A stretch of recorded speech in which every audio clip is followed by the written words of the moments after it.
Chapter 22. Maxwell's death had caused a profound shock in Calcutta.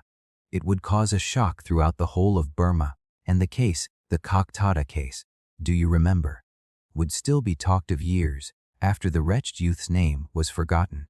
But in a purely personal way, no one was much distressed.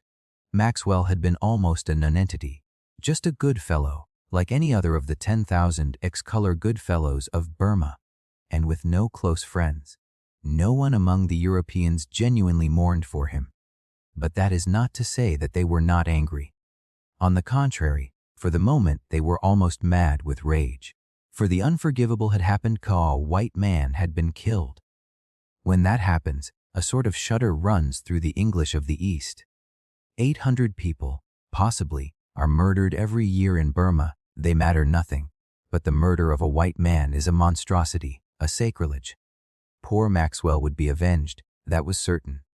But only a servant or two, and the forest ranger who had brought in his body and who had been fond of him, shed any tears for his death. On the other hand, no one was actually pleased, except Yu Po Kyan. This is a positive gift from heaven, he told Makin. He could not have arranged it better myself. The one thing I needed to make them take my rebellion seriously was a little bloodshed. And here it is? I tell you, Makin, every day I grow more certain that some higher power is working on my behalf. Kopo Kyan, truly you are without shame. I do not know how you dare to say such things. Do you not shudder to have murder upon your soul? What Murder upon my soul. What are you talking about? I have never killed so much as a chicken in my life.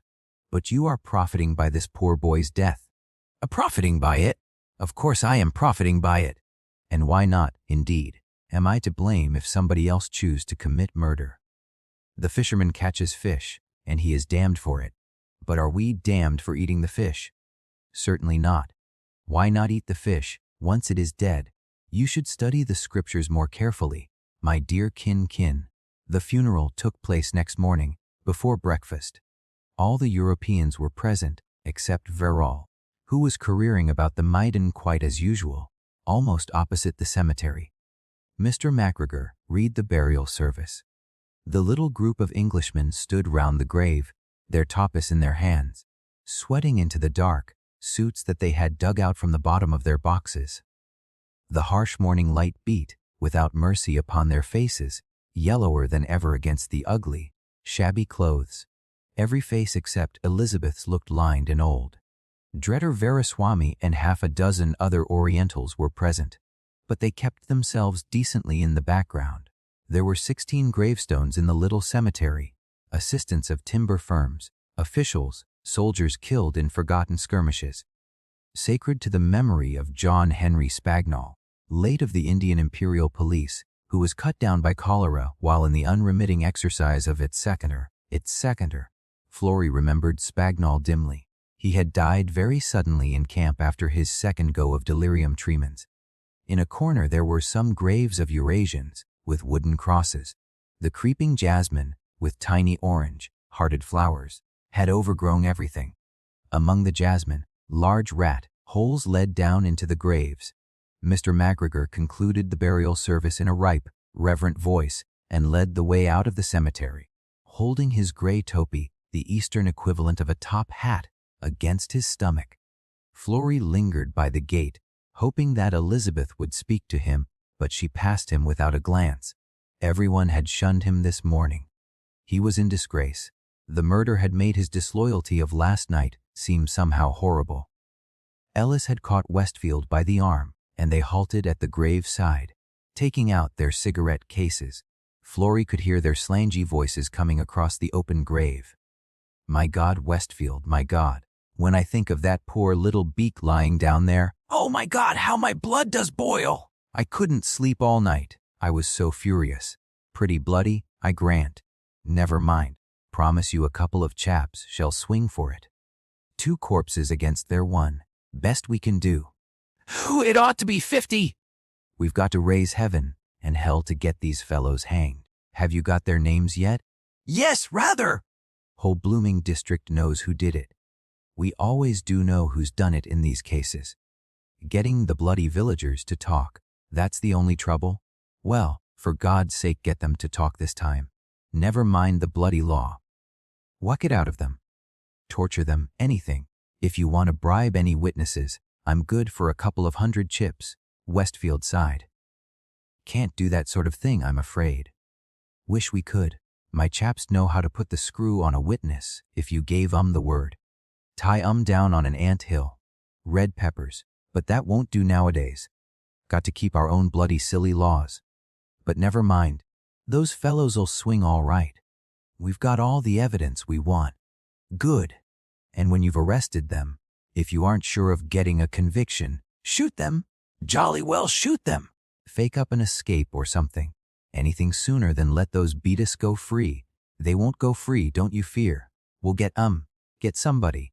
Anyhow, much better hang wrong fellow than no fellow, he added, unconsciously quoting. That's the stuff. I'll never sleep easy again till I've seen them swinging, said Ellis as they moved away from the grave. Christ, let's get out of this sun. I'm about perishing with thirst. Everyone was perishing, more or less, but it seemed hardly decent to go down to the club for drinks immediately after the funeral. The Europeans scattered for their houses, while 4 sweepers with Mahmoudis flung the gray cement like earth back into the grave and shaped it into a rough mound. After breakfast, Ellis was walking down to his office, cane in hand. It was blinding hot, and Ellis had bathed and changed back into shirt and shorts, but wearing a thick suit even for an hour had brought on his prickly heat abominably. Westfield had gone out already, in his motor launch, with an inspector and half a dozen men, to arrest the murderers. He had ordered Verrall to accompany him. Not that Verrall was needed, but, as Westfield said, it would do the young swab good to have a spot of work. Ellis wriggled his shoulders. His prickly heat was almost beyond bearing. The rage was stewing in his body like a bitter juice. He had brooded all night over what had happened. They had killed a white man, the bloody sods, the sneaking, cowardly hounds. Oh, the swine, how they ought to be made to suffer for it. Why did we make these cursed kid glove laws? Why did we take everything lying down? Just suppose this had happened in a German colony. Before the war, the good old Germans, they knew how to treat the niggers. Reprisals, rhinoceros hide whips, raid their villages, kill their cattle, burn their crops, decimate them, blow them from the guns. Ellis gazed into the horrible cascades of light that poured through the gaps in the trees. His greenish eyes were large and mournful. A mild, middle-aged Burman came by, balancing a huge bamboo, which he shifted from one shoulder to the other with a grunt as he passed Ellis. Ellis's grip tightened on his stick. If that swine, now, would only attack you, or even insult you, anything, so that you had the right to smash him, if only these gutless curs would ever show fight in any conceivable way, instead of just sneaking past you, keeping within the law so that you never had a chance to get back at them. Ah, for a real rebellion, martial law proclaimed, and no quarter given? Lovely, sanguinary images moved through his mind. Shrieking mounds of natives, soldiers slaughtering them. Shoot them, ride them down, horses' hooves trample their guts out. Whips cut their faces in slices. 5 high school boys came down the road abreast. Ellis saw them coming, a row of yellow, malicious faces, epicene faces, horribly smooth and young, grinning at him with deliberate insolence. It was in their minds to bait him as a white man. Probably they had heard of the murder, and being nationalists, like all schoolboys, regarded it as a victory. They grinned full in Ellis's face as they passed him. They were trying openly to provoke him, and they knew that the law was on their side. Ellis felt his breast swell. The look of their faces, jeering at him like a row of yellow images, was maddening. He stopped short. Here, what are you laughing at, you young ticks? The boys turned. I said, what the bloody hell are you laughing at? One of the boys answered, insolently, but perhaps his bad English made him seem more insolent than he intended. Not your business. There was about a second during which Ellis did not know what he was doing.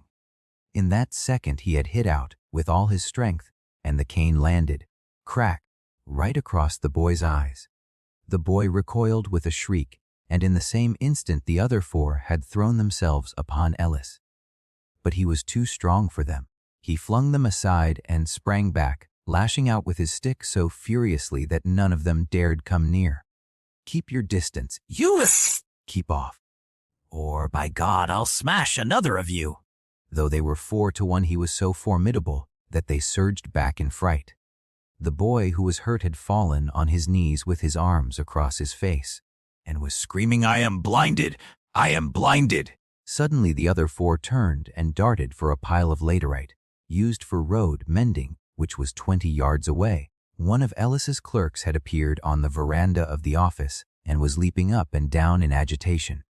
"Come up, sir, come up at once. They will murder you." Ellis disdained to run, but he moved for the veranda steps. A lump of laterite came sailing through the air and shattered itself against a pillar, whereat the clerk scooted indoors.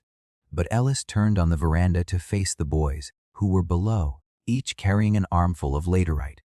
He was cackling with delight. "You damned, dirty little niggers," he shouted down at them. "You got a surprise that time, didn't you? Come up on this veranda and fight me, all 4 of you. You daren't. 4-1, and you daren't face me. Do you call yourselves men? You sneaking, mangy little rats." He broke into Burmese, calling them the incestuous children of pigs. All the while they were pelting him with lumps of laterite. But their arms were feeble, and they threw ineptly. He dodged the stones, and as each one missed him, he cackled in triumph.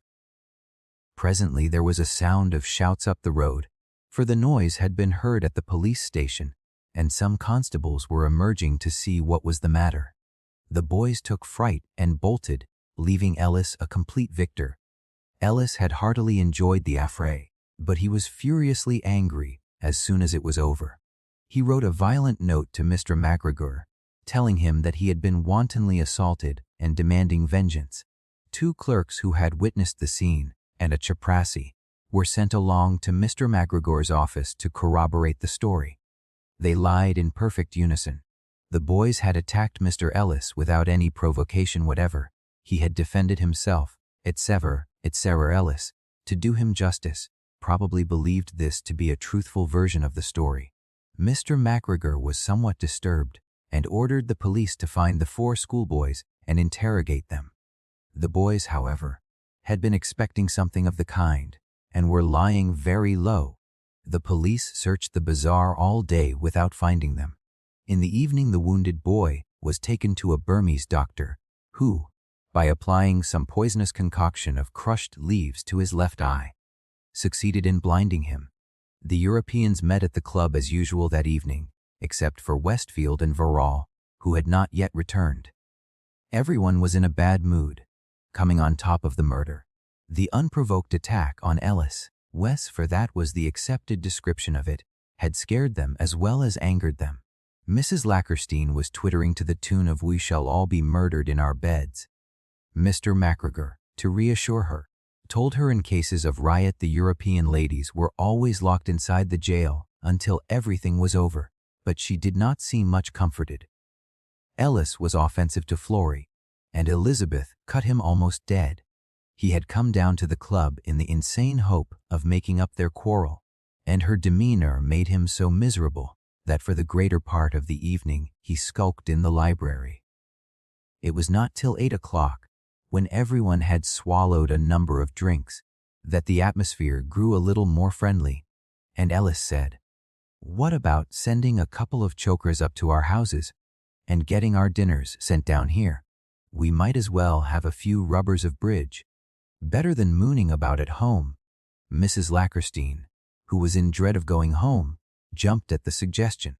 The Europeans occasionally dined at the club when they wanted to stay late. 2 of the chokers were sent for, and on being told what was wanted of them, immediately burst into tears. It appeared that if they went up the hill, they were certain of encountering Maxwell's ghost. The Molly was sent instead. As the man set out, Florrie noticed that it was again the night of the full moon. 4 weeks to a day since that evening, now unutterably remote, when he had kissed Elizabeth under the frangipani tree. They had just sat down at the bridge table and Mrs. Lackerstein had just revoked out of pure nervousness, when there was a heavy thump on the roof. Everyone started and looked up. "A cocoa nut falling," said Mr. McGregor. "There aren't any cocoa nut trees here," said Ellis. The next moment a number of things happened all together. There was another and much louder bang. One of the petrol lamps broke from its hook and crashed to the ground, narrowly missing Mr. Lackerstein, who jumped aside with a yelp. Mrs. Lackerstein began screaming, and the butler rushed into the room, bareheaded, his face the color of bad coffee. Sir, bad men come? Going to murder us all, sir, what? Bad men. What do you mean, sir? All the villagers are outside. Big stick and da in their hands, and all dancing about, going to cut master's throat, sir. Mrs. Lackerstein threw herself backwards in her chair. She was setting up such a din of screams as to drown the butler's voice. "Oh, be quiet," said Ellis sharply, turning on her. "Listen, all of you, listen to that." There was a deep, murmurous, dangerous sound outside, like the humming of an angry giant. Mr. McGregor, who had stood up, stiffened as he heard it, and settled his spectacles pugnaciously on his nose. "This is some kind of disturbance." "Butler, pick that lamp up. Miss Lackerstein, look to your aunt. See if she is hurt. The rest of you come with me." They all made for the front door, which someone, presumably the butler, had closed. A fusillade of small pebbles was rattling against it like hail. Mr. Lackerstein wavered at the sound and retreated behind the others. "I say, damn it, bolt that bloody door, someone," he said. No, said Mr. McGregor. "We must go outside. It's fatal not to face them." He opened the door and presented himself boldly at the top of the steps. There were about 20 Burmans on the path, with das or sticks in their hands. Outside the fence, stretching up the road in either direction and far out on to the Maiden, was an enormous crowd of people. It was like a sea of people, 2,000 at the least, black and white in the moon, with here and there a curved dog glittering. Ellis had coolly placed himself beside Mr. McGregor, with his hands in his pockets. Mr. Lackerstein had disappeared. Mr. McGregor raised his hand for silence. "What is the meaning of this?" he shouted sternly. There were yells, and some lumps of laterite the size of cricket balls came sailing from the road, but fortunately hit no one. One of the men on the path turned and waved his arms to the others, shouting that they were not to begin throwing yet. Then he stepped forward to address the Europeans. He was a strong, debonair fellow of about 30, with down-curving mustaches, wearing a singlet, with his longi kilted to the knee. "What is the meaning of this?" Mufasa McGregor repeated. The man spoke up with a cheerful grin, and not very insolently. "We have no quarrel with you, Min Jai. We have come for the timber merchant, Ellis." He pronounced it Ellet. "The boy whom he struck this morning has gone blind. You must send Ellet out to us here, so that we can punish him. The rest of you will not be hurt.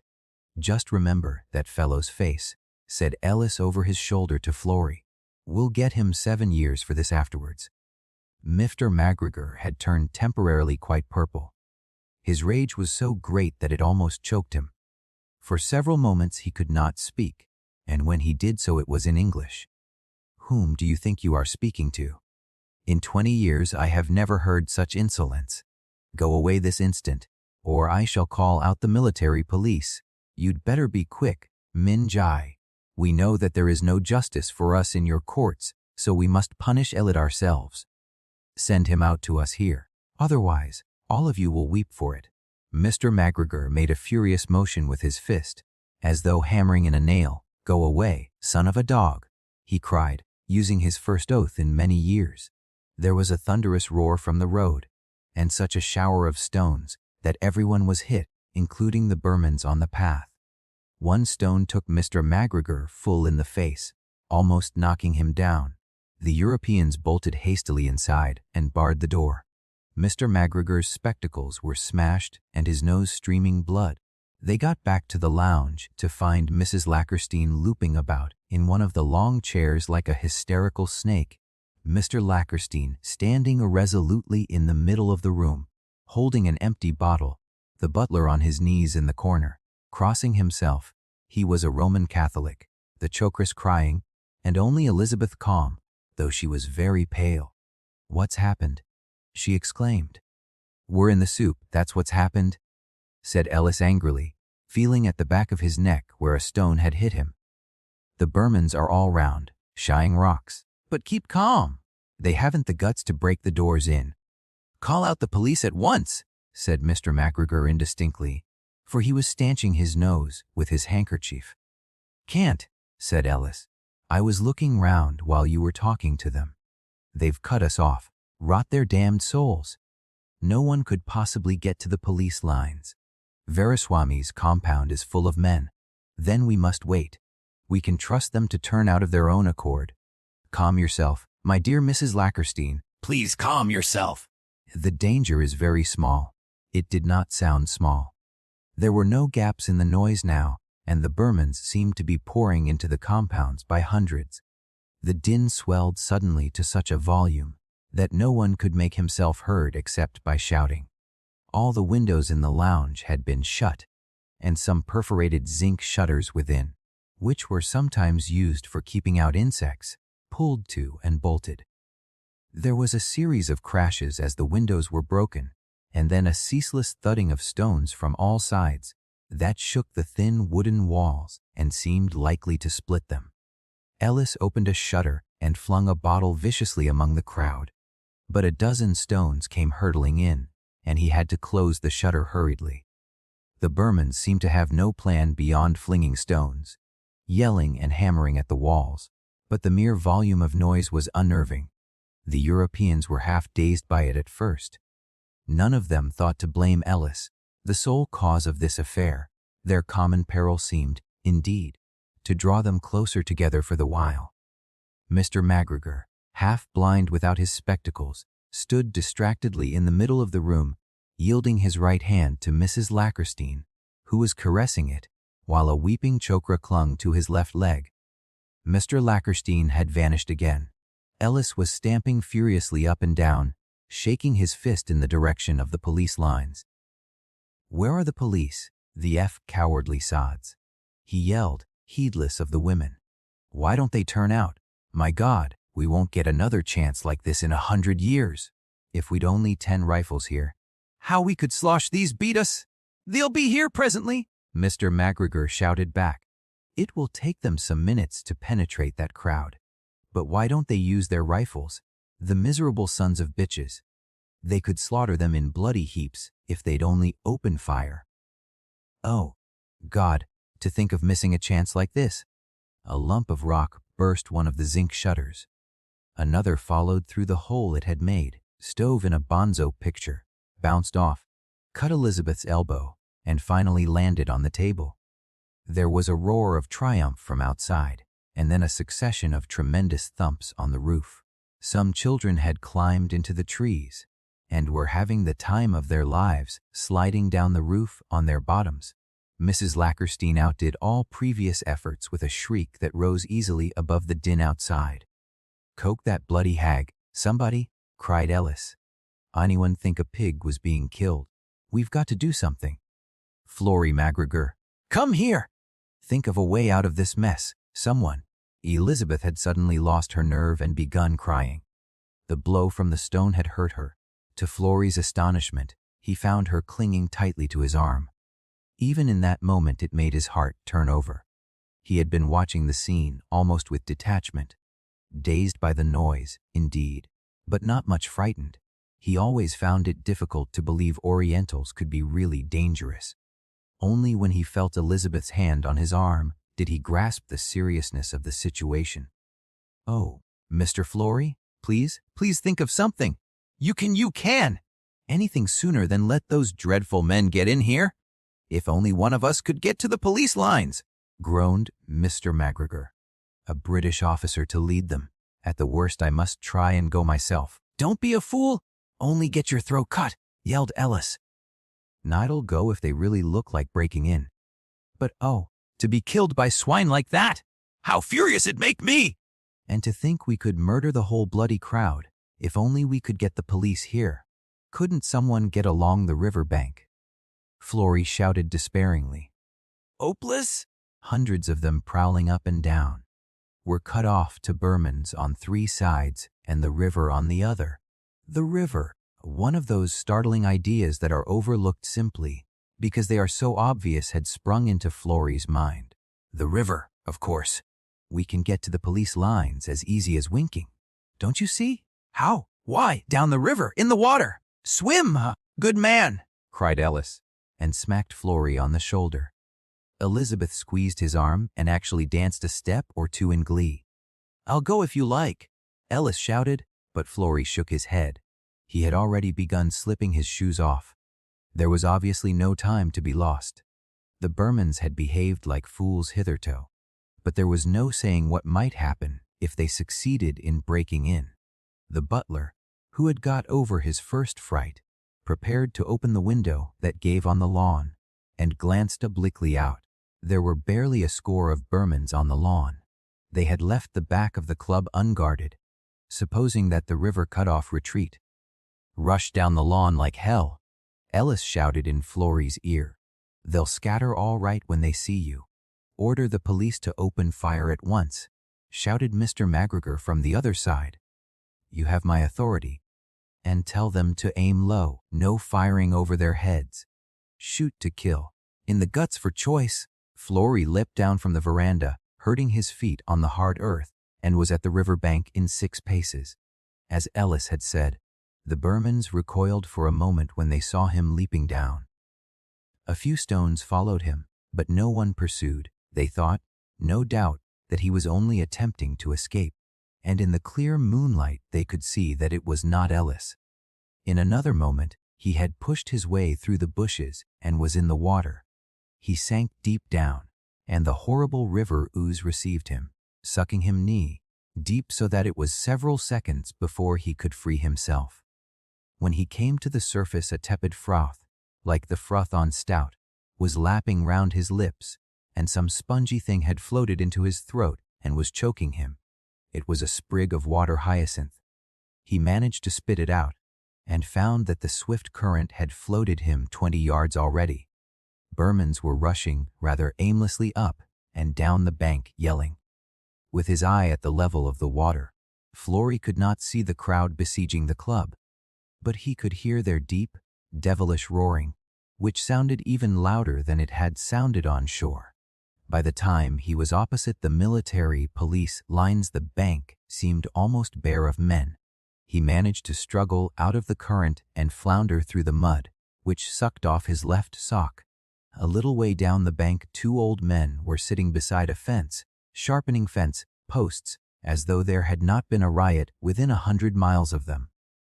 Florey crawled ashore, clambered over the fence, and ran heavily across the moonwhite parade ground, his wet trousers sagging. As far as he could tell in the noise, the lines were quite empty. In some stalls over to the right, Verrill's horses were plunging about in a panic.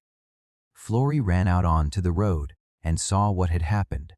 The whole body of policemen, military and civil, about 150 men in all, had attacked the crowd from the rear, armed only with sticks. They had been utterly engulfed. The crowd was so dense that it was like an enormous swarm of bees seething and rotating. Everywhere one could see policemen wedged helplessly among the hordes of Burmans, struggling furiously but uselessly, and too cramped even to use their sticks. Whole knots of men were tangled laocoon, like in the folds of unrolled pagras. There was a terrific bellowing of oaths in 3 or 4 languages, clouds of dust, and a suffocating stench of sweat and marigolds. But no one seemed to have been seriously hurt. Probably the Burmans had not used their daks for fear of provoking rifle fire. Florey pushed his way into the crowd and was immediately swallowed up like the others. A sea of bodies closed in upon him and flung him from side to side, bumping his ribs and choking him with their animal heat. He struggled onwards with an almost dreamlike feeling. So absurd and unreal was the situation. The whole riot had been ludicrous from the start, and what was most ludicrous of all was that the Burmans, who might have killed him, did not know what to do with him now he was among them. Some yelled insults in his face, some jostled him and stamped on his feet, some even tried to make way for him as a white man. He was not certain whether he was fighting for his life or merely pushing his way through the crowd. For quite a long time he was jammed, helpless, with his arms pinned against his sides. Then he found himself wrestling with a stumpy Burman much stronger than himself. Then a dozen men rolled against him like a wave and drove him deeper into the heart of the crowd. Suddenly he felt an agonizing pain in his right big toe. Someone in boots had trodden on it. It was the military police subadar, a Rajput, very fat, mustachioed, with his pagri gone.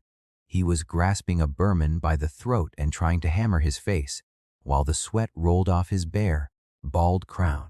Florey threw his arm round the subadar's neck and managed to tear him away from his adversary and shout in his ear. His Urdu deserted him, and he bellowed in Burmese, "Why did you not open fire?" For a long time he could not hear the man's answer. Then he caught it. "Okum aya, I have had no order, idiot." At this moment another bunch of men drove against them, and for a minute or two they were pinned and quite unable to move. Florey realized that the subadar had a whistle in his pocket and was trying to get at it. Finally he got it loose and blew piercing blasts. But there was no hope of rallying any men until they could get into a clear space. It was a fearful labor to struggle out of the crowd. It was like wading neck deep through a viscous sea. At times the exhaustion of Florey's limbs was so complete that he stood passive, letting the crowd hold him and even drive him backwards. At last, more from the natural eddying of the crowd than by his own effort, he found himself flung out into the open. The subadar had also emerged, 10 or 15 sepoys, and a Burmese inspector of police. Most of the sepoys collapsed on their haunches, almost falling with fatigue, and limping, their feet having been trampled on. "Come on, get up! Run like hell for the lines! Get some rifles and a clip of ammunition each."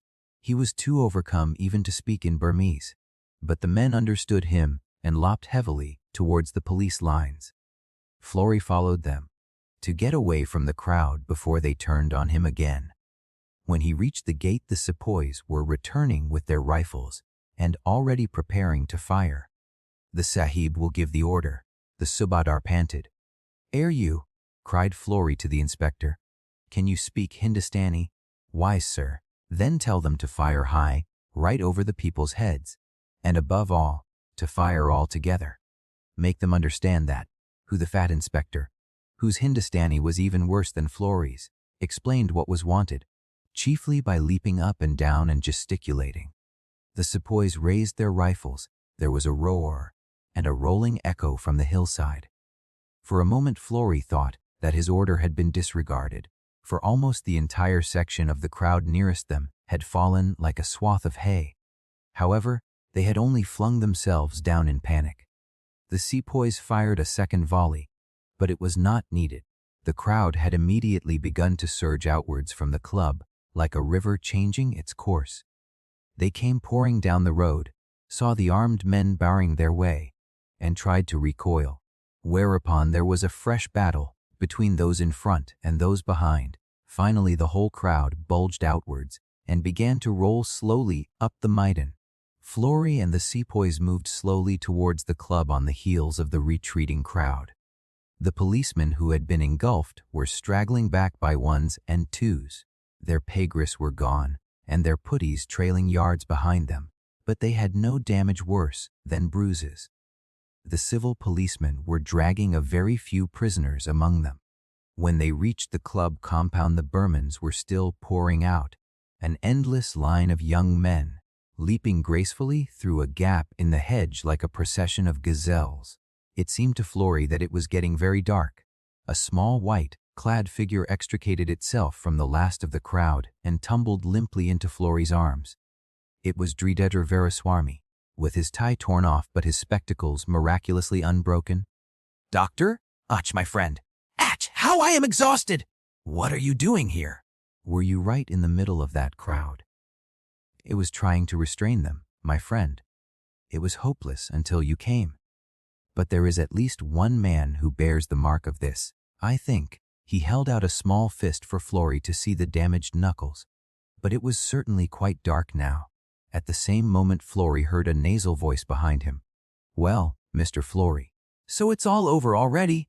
A mere flash in the pan as usual. You and I together were a little too much for them. Ha! It was you, Pokain. He came towards them with a martial air, carrying a huge stick and with a revolver thrust into his belt. His dress was a studious negligee, singlet, and shan trousers, to give the impression that he had rushed out of his house post-haste. He had been lying low until the danger should be over, and was now hurrying forth to grab a share of any credit that might be going. "A smart piece of work, sir," he said enthusiastically. "Look how they are flying up the hillside! We have routed them most satisfactory." "Ooh," panted the doctor indignantly. "Ah, my dear doctor, I did not perceive that you were there. It is possible that you also have been in the fighting." "You risking your most valuable life!" "Who would have believed such a thing?" "You've taken your time getting here yourself," said Flory angrily. Well, sir, it is enough that we have dispersed them. Although, he added with a touch of satisfaction, for he had noticed Flory's tone, they are going in the direction of the European houses. You will observe. I fancy that it will occur to them to do a little plundering on their way. The one had to admire the man's impudence. He tucked his great stick under his arm and strolled beside Flory in an almost patronizing manner, while the doctor dropped behind, abashed in spite of himself. At the club gate all three men halted. It was now extraordinarily dark, and the moon had vanished. Low overhead, just visible, black clouds were streaming eastward like a pack of hounds. A wind, almost cold, blew down the hillside and swept a cloud of dust and fine water, vapor before it. There was a sudden intensely rich scent of damp. The wind quickened, the trees rustled, then began beating themselves furiously together, the big frangipani tree by the tennis court flinging out a nebula of dimly seen blossom. All three men turned and hurried for shelter, the Orientals to their houses, Flory to the club. It had begun raining.